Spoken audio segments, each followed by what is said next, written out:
The Never Summer Westbound.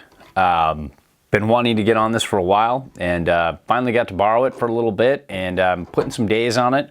Still kind of in the middle of it all, but here's my take.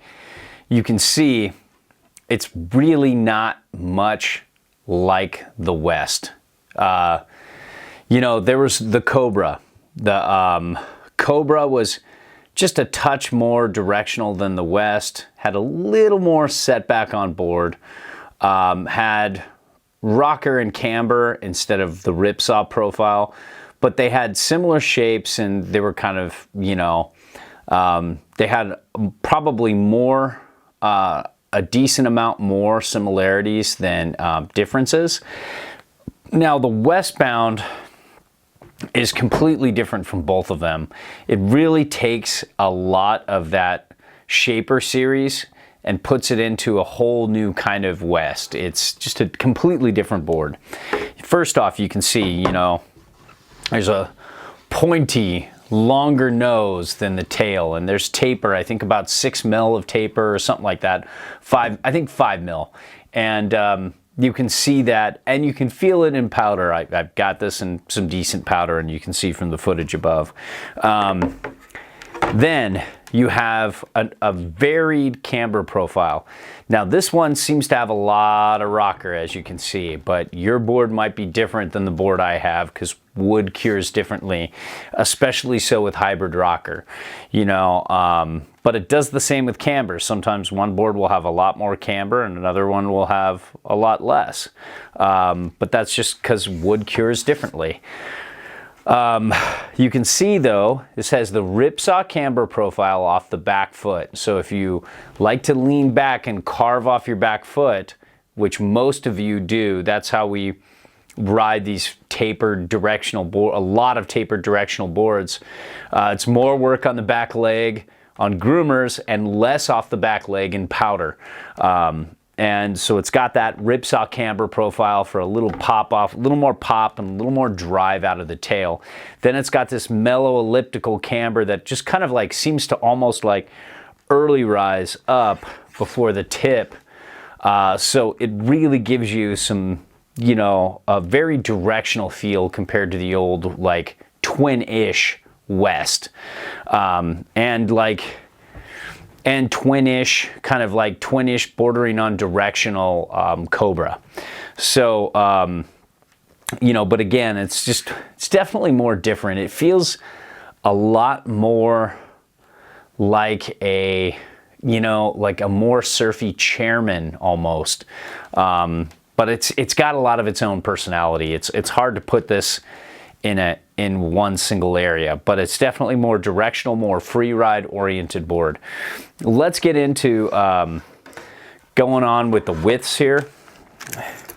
You can see from the back and the front, kind of figure out, a lot of readers have requested this from me, so I'm trying to do it for you. Just about 27 when you look down to the, you know, the bottom of the edge. So let me do that again. Yeah, probably just about 27, maybe a little less. And then just about 26.3.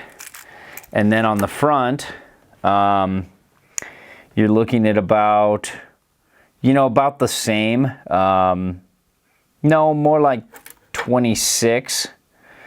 And then you move it up, and you're looking at about 26.8. So you've got, you know, whatever that is. I don't really know. I'm just doing it for you guys so you can compare it against the boots, the footprint that you have. But the Westbound, you know, has a kind of, it's getting more into that free ride side of things. It's definitely more set back on board than all mountain. If you want to set it all the way back with traditional discs, and Never Summer likes that you use traditional discs, you know, full-size discs, not mini discs. Some companies are against it, some aren't. Never Summer is, so best to follow their recommendations. If you set it all the way back, you're looking at 21.75, which is a pretty good setback on board. And then, which is a pretty good all the way back stance. And then if you're looking at the difference between nose to the back insert and tail to the back insert, you're looking at 4 inches. And you're looking at a total setback on board from center when set all the way back is 2 inches. So that's pretty good. That's better than most all mountain boards. Not as good as some, but better. But then you factor in the taper, the mellow camber on the front, and that early rise, and the bigger nose than tail. All of that seems to, make for a pretty good setback on board. And I noticed that when I was all the way back riding in some, moderate powder, probably like 1 to 2 feet of, kind of slightly thick powder, but pretty good overall. You can see kind of here where my hands are.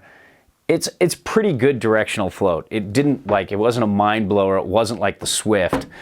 I mean, that thing just felt like it was on top of the powder and just floating like a champ. This feels kind of like a little less, but way more than the Old West, and way more than most of their all mountain boards, like the Snow Trooper and so many other boards that have been in their line, kind of on that double ender side. This Shaper series definitely has an advantage float wise. Now the base, just out of the factory, not really waxed, but just smooth. It has good glide to it. It feels durable. The quality of construction with Never Summer is always, top notch. No snowboarding company is perfect, and you always hear, someone bitching here, someone bitching there about that. But manufacturing is a difficult process, and expecting perfection in every board is almost impossible because we're snowboarders. But they do a really good job, and they often stand behind their warranty. This top sheet's really solid. When I look at so many different boards throughout the year, you always see just a slightly higher quality of construction with Never Summer than you do some other boards. And oftentimes it's not really something even worth mentioning because it's not really discernible with 1 or 2 boards, but that's what I've seen consistently over the years. So there you have it, the Westbound.